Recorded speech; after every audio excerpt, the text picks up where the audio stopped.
ದೇವರಿಗೆ ಮಹಿಮೆ ಉಂಟಾಗಲಿ. ಇಂದು ಯೇಸು ಕ್ರಿಸ್ತನು ಶಿಲುಬೆಯಲ್ಲಿ ಆಡಿದ 6ನೇ ಮಾತಿನ ಕುರಿತು ಧ್ಯಾನಿಸಲಿಕ್ಕಿದ್ದೇವೆ. ಯೋಹಾನನು ಬರೆದ ಸುವಾರ್ತೆ 19ನೇ ಅಧ್ಯಾಯ ವಚನ 30. ಯೇಸು ಆ ಹುಳಿ ರಸವನ್ನ ತಕ್ಕೊಂಡ ಮೇಲೆ ತೀರಿತು ಎಂದು ಹೇಳಿ ತಲೆಬಾಗಿಸಿ ಆತ್ಮವನ್ನ ಒಪ್ಪಿಸಿಕೊಟ್ಟನು ಎಂಬುವಂಥದ್ದು. ದೇವರಿಗೆ ಮಹಿಮೆ ಉಂಟಾಗಲಿ. ಇಲ್ಲಿ ದೇವರ ವಾಕ್ಯದಲ್ಲಿ ನಾವು ಏನು ನೋಡ್ತಾ ಇದ್ದೇವೆ ಎಂದು ನೋಡುವಾಗ ಯೇಸು ಪ್ರಭು ಹೇಳ್ತಕ್ಕಂಥ ಮಾತು ತೀರಿತು ಎಂಬುದರ ಕುರಿತಾಗಿ. ಏನ್ ತೀರಿತು ಹಾಗಾದ್ರೆ? ಇದರ ಹಿಂದಿನ ವಚನಗಳನ್ನು ನಾವು ನೋಡುವಾಗ ಅಲ್ಲಿ ಯೇಸು ಸ್ವಾಮಿ ಏನಾಗಿದ್ದಾರೆ? ಶಿಲುಬೆಯಲ್ಲಿದ್ದಾರೆ. ಶಿಲುಬೆಯಲ್ಲಿ ಆತನು ನೇತಾಡ್ತಾ ಇದ್ದಾರೆ. ಶಿಲುಬೆಯಲ್ಲಿ ಆತನು ಕೈಕಾಲುಗಳಿಗೆ ಮೊಳೆ ಹೊಡಿಸಿಕೊಂಡವನಾಗಿ, ಪಕ್ಕೆಗೆ ಬರ್ಜಿಯಿಂದ ತಿವಿಸಿಕೊಂಡವನಾಗಿ, ಮೈಯೆಲ್ಲ ಗಾಯ ಹೊಂದಿದವನಾಗಿ, ತನ್ನ ದೇಹದ ರಕ್ತವೆಲ್ಲ ಭೂಮಿಗೆ ಸುರಿತಾ ಇದೆ. ಕೊನೆಯದಾಗಿ ರಕ್ತವು ನೀರು ಏನಾಗ್ತಾ ಇದೆ? ಭೂಮಿಗೆ ಸುರಿತಾ ಇದೆ. ಆಗ ಎಲ್ಲ ಮುಗಿಸಿದ ಮೇಲೆ ಸ್ವಾಮಿ ಏನ್ ಮಾಡ್ತಾ ಇದ್ದಾರೆ? ತೀರಿತು ಎಂಬುದಾಗಿ ಹೇಳೋದ್ರ ಬಗ್ಗೆ ನಾವಿಲ್ಲಿ ನೋಡ್ತಾ ಇದ್ದೇವೆ ಪ್ರೇರೆ.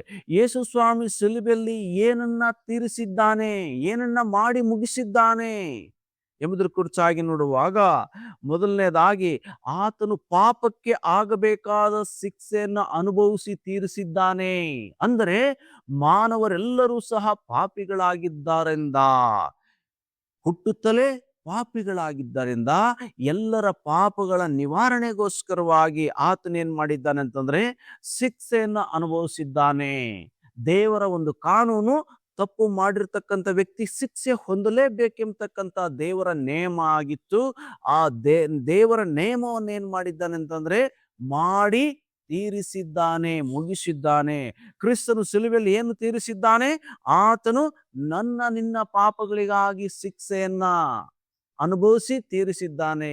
ನಾನು ನೀವುಗಳು ಯಾವ ರೀತಿಯಾಗಿ ನೋವನ್ನ ಶಿಕ್ಷೆಯನ್ನು ಅನುಭವಿಸಬೇಕಾಗಿತ್ತೋ ನಮ್ಮ ಪಾಪದ ನಿಮಿತ್ತ, ನಮ್ಮ ಪಾಪವನ್ನ ಆತನು ಸಣ್ಣ ಶರೀರದ ಮೇಲೆ ಹೊತ್ತುಕೊಂಡು ಅದಕ್ಕಾಗಿ ಶಿಕ್ಷೆಯನ್ನ ಅನುಭವಿಸಿ ತೀರಿಸಿದ್ದಾನೆ. ಆದ್ದರಿಂದ ಸ್ವಾಮಿ ಹೇಳ್ತಾನೆ, ತೀರಿಸು, ನಿಮಗಾಗಿ ನಾನು ಏನ್ ಮಾಡಿದ್ದೇನೆ?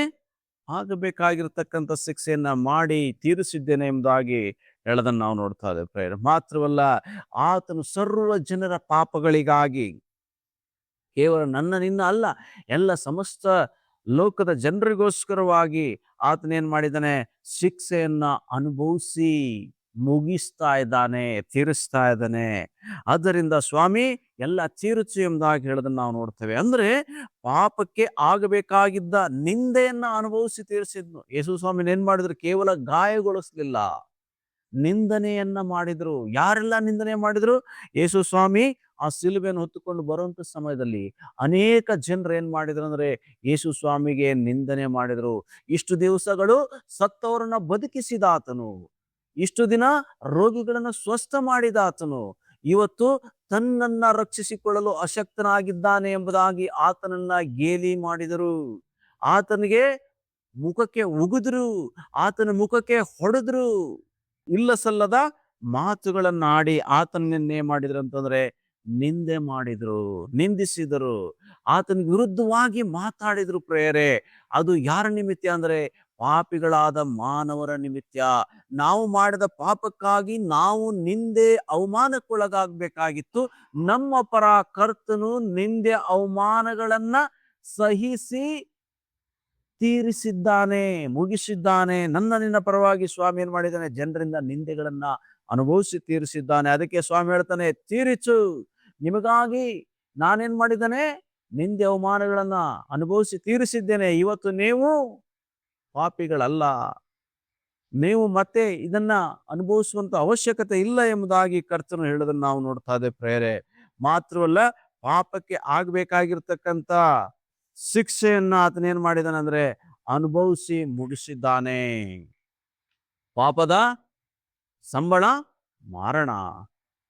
ಹೀಗೆ ಪಾಪದ ಸಂಬಳವಾಗಿರ್ತಕ್ಕಂಥ ಮರಣ ಅನುಭವಿಸ್ಲಿಕ್ಕೆ ಆತನು ಸಿದ್ಧನಾಗಿ ಏನ್ ಮಾಡಿದ್ದಾನೆ ಅಂದ್ರೆ ಎಲ್ಲವನ್ನ ಮಾಡಿ ಮುಗಿಸಿದ್ದೇನೆ ಎಂಬುದ್ರ ಕುರಿತಾಗಿ ನಾವು ನೋಡ್ತಾ ಇದ್ದೇವೆ. ಅಂತಂದ್ರೆ ತಾನು ಯಾವ ಕೆಲಸವನ್ನ ಹೊಂದಿದವನಾಗಿ ಈ ಭೂಮಿಗೆ ಬಂದಿದ್ದನೋ ಆ ಕೆಲಸವನ್ನ ಮಾಡಿ ಮುಗಿಸ್ತಾ ಇದ್ದಾರೆ. ಮಾತ್ರವಲ್ಲ, ತಂದೆ ಚಿತ್ತವನ್ನ ಮಾಡಿ ಮುಗಿಸಿ ಎಲ್ಲವನ್ನ ತೀರಿಸ್ತಾ ಇದ್ದಾರೆ ಎಂಬುದಾಗಿ ನಾವು ನೋಡ್ತಾ ಇದ್ದೇವೆ. ಮಾತ್ರವಲ್ಲ, ಮಾನವರ ರಕ್ಷಣೆಗಾಗಿ ಅವ್ರು ಮಾಡಬೇಕಾಗಿರ್ತಕ್ಕಂಥ ಎಲ್ಲ ಕಾರ್ಯವನ್ನ ಮಾಡಿ ಕರ್ತನು ಯೇಸು ಸ್ವಾಮಿ ತೀರಿಸಿದ್ದಾರೆ. ಮಾತ್ರವಲ್ಲ, ಧರ್ಮಶಾಸ್ತ್ರ ನಮ್ಮನ್ನ ಯಾವಾಗಲೂ ಪಾಪಿಗಳೆಂಬುದಾಗಿ ಖಂಡಿಸ್ತಾ ಇತ್ತು.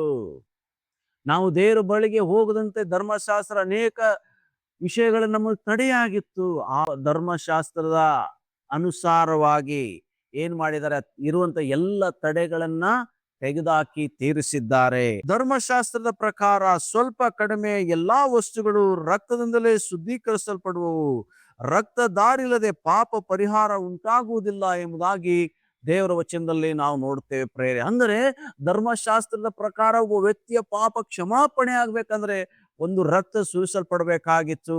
ಆ ರಕ್ತವು ಕರ್ತನದ್ದೇ ಆಗಿದೆ. ಕರ್ತನ್ ಏನ್ ಮಾಡಿದಾನಂದ್ರೆ ಸರ್ವ ಜನರ ಪಾಪ ನಿವಾರಣೆಗಾಗಿ ಒಂದೇ ಸಾರಿ ತನ್ನ ಪವಿತ್ರ ರಕ್ತವನ್ನು ಸುರಿಸಿದ್ದಾನೆ. ಯಾವುದಕ್ಕಾಗಿ? ನಮ್ಮನ್ನ ಪಾಪಗಳಿಂದ ಬಿಡುಗಡೆ ಮಾಡೋದಕ್ಕೋಸ್ಕರ. ಧರ್ಮಶಾಸ್ತ್ರ ನೀನು ಪಾಪಿ ಎಂಬುದಾಗಿ ಯಾವಾಗಲೂ ನಮ್ಗೆ ಯಾವುದು ಚುಚ್ಚುತ್ತಾ ಇತ್ತೋ, ಯಾವುದು ನಮಗೆ ಖಂಡಿಸ್ತಾ ಇತ್ತೋ, ಆ ಧರ್ಮಶಾಸ್ತ್ರದ ಅನುಸಾರ ಆ ಪಾಪಕ್ಕೆ ಆಗ್ಬೇಕಾಗಿರ್ತಕ್ಕಂಥ ದಂಡನೆಯನ್ನ ನಮ್ಮ ಪರವಾಗಿ ಸ್ವಾಮಿ ಅನುಭವಿಸಿ ಏನ್ ಮಾಡಿದಾನಂದ್ರೆ ಇವತ್ತು ಪಾಪಿಗಳ ಅಂತ ನಮ್ಮನ್ನ ತನ್ನ ರಕ್ತವನ್ನು ಸುರಿಸಿ ಶುದ್ಧಿಗೊಳಿಸುವುದರ ಮೂಲಕವಾಗಿ ಧರ್ಮಶಾಸ್ತ್ರ ಹೇಳಿದಂತೆ ತನ್ನ ರಕ್ತದಿಂದ ತೊಳೆದು ಶುದ್ಧಿ ಮಾಡಿ ತೀರಿಸಿದ್ದಾನೆ. ಹೀಗೆ ಸ್ವಲ್ಪ ಕಡಿಮೆ ಎಲ್ಲಾ ವಸ್ತುಗಳು ಶುದ್ಧೀಕರಿಸಲ್ಪಡೋದು ರಕ್ತದಲ್ಲಿ ಎಂಬುದಾಗಿ ಹೇಳದಂತೆ ಇವತ್ತು ಸ್ವಾಮಿ ನಮ್ಮನ್ನ ನಿಮ್ಮನ್ನೆಲ್ಲರನ್ನ ಏನ್ ಮಾಡಿದಾನಂದ್ರೆ ಆತನ ತನ್ನ ರಕ್ತವನ್ನ ಸುರಿಸೋದ್ರ ಮೂಲಕವಾಗಿ ಆತನ ಏನ್ ಮಾಡಿದಾನೆ, ನಮಗಾಗಿ ಮಾಡಬೇಕಾದ ಕಾರ್ಯವನ್ನ ಆತನು ಮಾಡಿ ತೀರಿಸಿದ್ದಾನೆ. ಆತನ ಮೇಲೆ ಯಾರೆಲ್ಲ ನಂಬಿಕೆ ಇಡ್ತಾರೋ ಅವ್ರಿಗಿದ್ದಂತ ಎಲ್ಲಾ ವಿಧವಾದ ತಡೆ ಗೋಡೆಗಳು, ಪಾಪ ಎಂಬ ಗೋಡೆಗಳು, ದೇವರಿಗೂ ಮತ್ತು ನಮಗೆ ಅಡ್ಡವಾಗಿರ್ತಕ್ಕಂಥ ಎಲ್ಲಾ ಗೋಡೆಯನ್ನ ಸ್ವಾಮಿ ಏನ್ ಮಾಡಿದ್ದಾನೆ, ಕೆಡವಿ ಹಾಕಿದ್ದಾನೆ, ಹರಿದು ಹಾಕಿದ್ದಾನೆ. ದೇವರಿಗೂ ನಮಗಿದ್ದಂತ ಎಲ್ಲ ತಡೆಗಳನ್ನ ಆತನು ನೀಗಿಸಿ ಏನ್ ಮಾಡಿದಾನೆ, ನಾವು ದೇವರ ಸಮೀಪಕ್ಕೆ ಹೋಗ್ಲಿಕ್ಕೆ ಆತನು ಮಾರ್ಗವನ್ನ ಮಾಡಿಕೊಟ್ಟಿದ್ದಾನೆ. ಯೋಹಾನನ ಬರೆದ ಸುವಾರ್ತೆ 14ನೇ ವಚನದಲ್ಲಿ ಈ ರೀತಿಯಾಗಿ ನೋಡ್ತೇವೆ, ನಾನೇ ಮಾರ್ಗವು ಸತ್ಯವೂ ಜೀವವೂ ಆಗಿದ್ದೇನೆ, ನನ್ನ ಮೂಲಕವಾಗಿ ಹೊರತು ಯಾರು ತಂದೆಗೆ ಬಳಿಗೆ ಬರುವುದಿಲ್ಲ. ದೇವರಿಗೆ ಸ್ತೋತ್ರ. ಇಲ್ಲಿ ಸ್ವಾಮಿ ಏನ್ ಹೇಳ್ತಾ ಇದಾರೆ, ನಾನೇ ಮಾರ್ಗ, ನಾನೇ ಸತ್ಯ, ನಾನೇ ಜೀವವಾಗಿದ್ದೇನೆ, ನನ್ನ ಮೂಲಕ ಹೊರತು ಯಾರು ಸಹ ತಂದೆ ಬಳಿಗೆ ಬರ್ಲಿಕ್ಕೆ ಸಾಧ್ಯ ಇಲ್ಲ ಎಂಬುದಾಗಿ ವಚನದಲ್ಲಿ ಹೇಳುವ ಹಾಗೆ ಇವತ್ತು ನಮಗೆ ಯಾವ್ದೆಲ್ಲ ತಡೆಯಾಗಿತ್ತು, ಯಾವೆಲ್ಲ ಪಾಪ ಎಂಬ ಗೋಡೆಗಳು ತಡೆಯಾಗಿತ್ತು, ಯಾವ ಪರದೆ ನನಗೂ ಕರ್ತನಿಗೂ ಅಡ್ಡವಾಗಿತ್ತು, ಆ ಪರದೆಯನ್ನ ಕರ್ತನಿಂದು ಹರಿದು ಹಾಕಿದ್ದಾನೆ, ಆ ಗೋಡೆಯನ್ನು ಕೆಡವಿ ಹಾಕಿದ್ದಾನೆ. ನಾವು ನೇರವಾಗಿ ದೇವರನ್ನು ನೋಡಲು, ದೇವರಿಗೆ ನಾವು ಸಮೀಪಸ್ಥರಾಗಿರಲಿಕ್ಕೆ ದೇವರೇನ್ ಮಾಡಿದನು, ಇರತಕ್ಕಂಥ ಎಲ್ಲ ತಡೆಗಳನ್ನ ನೀಗಿಸಿದನು. ಹೇಗೆ? ತಾನು ಮಾರ್ಗವಾಗುವುದ್ರ ಮೂಲಕ, ತಾನು ಸತ್ಯವಾಗುವುದ್ರ ಮೂಲಕ, ತಾನು ಜೀವವಾಗುವುದ್ರ ಮೂಲಕವಾಗಿ ಏನ್ ಮಾಡಿದನಂದ್ರೆ ನಮ್ಮನ್ನ ಇವತ್ತು ದೇವರಿಂದ ದೂರ ಆದಂತವ್ರನ್ನ ದೇವರು ತನ್ನ ಹತ್ತಿರಕ್ಕೆ ದಾರಿಯ ಮಾಡಿ ಆತನು ತೀರಿಸಿದ್ದಾನೆ. ಆದ್ದರಿಂದ ಇಂದು ನಿಮಗೆ ಪ್ರಶ್ನೆ, ನಿಮಗಾಗಿ ಎಲ್ಲವನ್ನ ಮಾಡಿ ತೀರಿಸಿದವನಿಗಾಗಿ ನೀನು ತೀರಿಸಬೇಕಾದದ್ದು ಏನಿದೆ ಜೀವನದಲ್ಲಿ?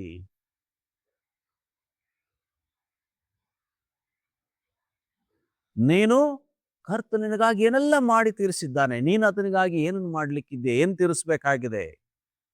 ಮುಖ್ಯವಾಗಿ ನೀನು ಆತನ ಬಳಿಗೆ ಬರಬೇಕಾಗಿದೆ. ಎರಡು, ನಿನ್ನ ಹೃದಯದಲ್ಲಿ ಆತನಿಗೆ ಸ್ಥಳವನ್ನ ನೀಡಬೇಕಾಗಿದೆ. ಆತನು ತೋರಿಸಿದ ದಾರಿಯಲ್ಲಿ ನಡಿಬೇಕಾಗಿದೆ. ನಿನ್ನನ್ನ ಪ್ರೀತಿಸಿ ಆತನು ಪ್ರಾಣ ಕೊಟ್ಟಿದ್ದಾನೆ, ನೀನು ಆತನನ್ನ ಪ್ರೀತಿಸಬೇಕಾಗಿದೆ, ಆತನಿಗಾಗಿ ಬದುಕಬೇಕಾಗಿದೆ. ನಿನ್ನನ್ನ ದೇವರು ಭೂಮಿಗೆ ಕಳಿಸಿದಂತ ಉದ್ದೇಶವನ್ನು ತಿಳಿದುಕೊಂಡು ಅದರ ಅನುಸಾರವಾಗಿ ನಡೆಯೋದ್ರ ಮೂಲಕವಾಗಿ ನಿನ್ನ ಜೀವನವನ್ನ ಸಾರ್ಥಕ ಮಾಡಿಕೊಳ್ಳೋದ್ರ ಮೂಲಕ ದೇವರಿಗೆ ಮಹಿಮೆ ಮಾಡಬೇಕಾಗಿದೆ. ನಾವ್ಯಾರು ಸಹ ಆಕಸ್ಮಿಕವಾಗಿಲ್ಲ ಪ್ರೇರೆ, ನಾವೆಲ್ಲರೂ ದೇವರ ಯೋಜನೆಯನ್ನು ಹೊಂದಿದವರಾಗಿ ಭೂಮಿಗೆ ಬಂದಿದ್ದೇವೆ. ಆ ಯೋಜನೆಯನ್ನ ಮಾಡಿ ತೀರಿಸುವಂತ ಹೊಣೆ ನಮ್ಮ ಮೇಲಿದೆ. ಆದ್ದರಿಂದ ನಾವೇನ್ ಮಾಡಬೇಕಾಗಿದೆ, ದೇವರನ್ನ ಪ್ರೀತಿಸುತ್ತಾ ಆತನ ವಾಕ್ಯಗಳನ್ನ ಕೈಕೊಂಡು ನಡೆಯುತ್ತಾ ನಮ್ಮ ಕುರಿತಾಗಿರ್ತಕ್ಕಂಥ ಆತನ ಸಂಕಲ್ಪವನ್ನ ಮಾಡಿ ತೀರಿಸಬೇಕಾಗಿದೆ. ಅದಕ್ಕಾಗಿ ನಮ್ಮನ್ನು ನಾವು ಸಿದ್ಧಪಡಿಸಬೇಕಾಗಿದೆ. ಅದಕ್ಕಾಗಿ ನಮ್ಮನ್ನು ನಾವು ದೇವರ ಹಸ್ತಕ್ಕೆ ಒಪ್ಪಿಸಬೇಕಾಗಿದೆ. ಸ್ವಾಮಿ, ನನ್ನನ್ನು ನೀನು ಭೂಮಿ ಕಳಿಸಿರ್ತಕ್ಕಂಥ ಉದ್ದೇಶವನ್ನ ನೆರವೇರಿಸು.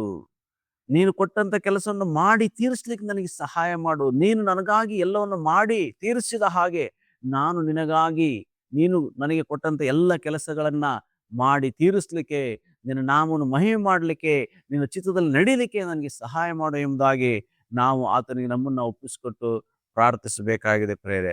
ಅದರಿಂದ ನಮ್ಮನ್ನು ನಾವು ದೇವರಷ್ಟಕ್ಕೆ ಒಪ್ಪಿಸಿಕೊಡೋಣ. ದೇವರು ನಮಗಾಗಿ ತನ್ನನ್ನೇ ಒಪ್ಪಿಸಿಕೊಟ್ಟು ಎಲ್ಲವನ್ನು ನಮಗಾಗಿ ಮಾಡಿ ಮುಗಿಸಿದ್ದಾನೆ. ನಮ್ಮ ರಕ್ಷಣೆಗಾಗಿ, ನಮ್ಮ ಸಂತೋಷಕ್ಕಾಗಿ, ನಮ್ಮ ನಿತ್ಯ ಜೀವಕ್ಕಾಗಿ ಎಲ್ಲವನ್ನು ಆತನು ಸಿದ್ಧ ಮಾಡಿದ್ದಾನೆ ನಮ್ಮ ಮೇಲಿರ್ತಕ್ಕಂಥ ಪ್ರೀತಿಯಿಂದ. ಅದರಿಂದ ನಾವು ಹೇಳೋಣ, ಸ್ವಾಮಿ, ನಾನು ನಿನ್ನನ್ನೇ ಪ್ರೀತಿಸ್ತೇವೆ, ನಿಮ್ಮನ್ನೇ ಆರಾಧಿಸ್ತೇವೆ, ನಿಮಗಾಗಿ ಬದುಕ್ತೇವೆ ಸ್ವಾಮಿ. ನೀವು ನಮ್ಮನ್ನು ಯಾವ ಉದ್ದೇಶದ ಸಂಕಲ್ಪದಿಂದ ಈ ಭೂಮಿ ಕಳಿಸಿದ್ಯೋ, ನಿನ್ನ ಉದ್ದೇಶ ಸಂಕಲ್ಪವನ್ನ ನಾವು ಮಾಡಿ ತೀರಿಸ್ಲಿಕ್ಕೆ, ನಿನ್ನ ನಾಮ ಮಹಿಮೆ ಆಗೋ ರೀತಿಯಲ್ಲಿ ಜೀವಿಸ್ಲಿಕ್ಕೆ ನಮಗೆ ಸಹಾಯ ಮಾಡು ಎಂಬುದಾಗಿ ಪ್ರಾರ್ಥನೆ ಮಾಡೋಣ. ಸರ್ವಶಕ್ತನಾಗಿರೋ ಪ್ರಭು, ಈ ಸಮಯಕ್ಕಾಗಿ ಸ್ತೋತ್ರ. ನೀವು ನಮಗೋಸ್ಕರವಾಗಿ ಶಿಲುಬೆಯಲ್ಲಿ ಜಜ್ಜಲ್ಪಟ್ರಿ, ನೀವು ಪವಿತ್ರ ರಕ್ತವನ್ನು ಸುರಿಸಿದ್ರಿ, ಎಲ್ಲವನ್ನು ಮಾಡಿ ತೀರಿಸಿದ್ರಿ ಸ್ವಾಮಿ. ನಮ್ಮನ್ನ ಎಲ್ಲ ವಿಧವಾದ ಪಾಪ, ಶಾಪ, ಸೈತಾನ್ನ ಬಂಧನಗಳಿಂದ ಬಿಡುಗಡೆ ಮಾಡಲು, ನಮಗೆ ನಿತ್ಯ ಜೀವವನ್ನು ಅನುಗ್ರಹಿಸಲು, ನಮಗೆ ರಕ್ಷಣೆಯನ್ನು ನೀಡಲು ಸ್ವಾಮಿ ನೀನು ಮಾಡಬೇಕಾಗಿರ್ತಕ್ಕಂಥ ಎಲ್ಲ ಕಾರ್ಯಗಳನ್ನು ಮಾಡಿ ತೀರಿಸಿದ್ದೀರಿ ಸ್ವಾಮಿ, ಸ್ತೋತ್ರ. ಅದೇ ರೀತಿ ಸ್ವಾಮಿ, ನಾವು ಸಹ ನಿನ್ನ ಪ್ರೀತಿಸುತ್ತಾ ನೀವು ನಮ್ಮನ್ನ ಯಾಕೆ ಈ ಭೂಮಿಗೆ ಕಳಿಸಿದ್ದೀಯೋ ಆ ಎಲ್ಲ ಕೆಲಸಗಳನ್ನ ತಿಳಿದುಕೊಂಡವರಾಗಿ ಅವೆಲ್ಲವನ್ನು ಮಾಡಿ ತೀರಿಸುವಂತೆ ನಮಗೆ ನಿನ್ನ ಆತ್ಮನ ಸಹಾಯವನ್ನು ಗ್ರಹಿಸು. ನಾವು ನಿನಗೆ ಮಹಿಮೆ ತರೋ ರೀತಿಯಲ್ಲಿ ಭೂಮಿಯಲ್ಲಿ ಬದುಕಿ ನಿನ್ನ ಮಹಿಮೆ ಮಾಡಕ್ಕೆ, ಎಲ್ಲವನ್ನು ಮಾಡಿ ತೀರಿಸ್ಲಿಕ್ಕೆ ನಮಗೆ ಸಹಾಯ ಮಾಡು. ಯೇಸುವಿನ ಮೂಲಕವಾಗಿ ಪ್ರಾರ್ಥಿಸ್ತೇವೆ ಪರಲೋಕದ ತಂದೆಯೇ, ಆಮೇನ್. ಈ ಸಂದೇಶ ನಿಮಗೆ ಇಷ್ಟವಾಗಿದ್ರೆ ನಿಮ್ಮ ಸ್ನೇಹಿತರೊಂದಿಗೆ ಹಂಚ್ಕೊಳ್ಳಿ. ಹಾಗೆ ಈ ಚಾನಲ್ನ ಸಬ್ಸ್ಕ್ರೈಬ್ ಮಾಡಿ, ಲೈಕ್ ಮಾಡಿ, ದೇವರ ಸೇವೆಗೆ ಪ್ರೋತ್ಸಾಹಿಸಿ. ದೇವರು ನಿಮ್ಮನ್ನ ಆಶೀರ್ವದಿಸಲಿ.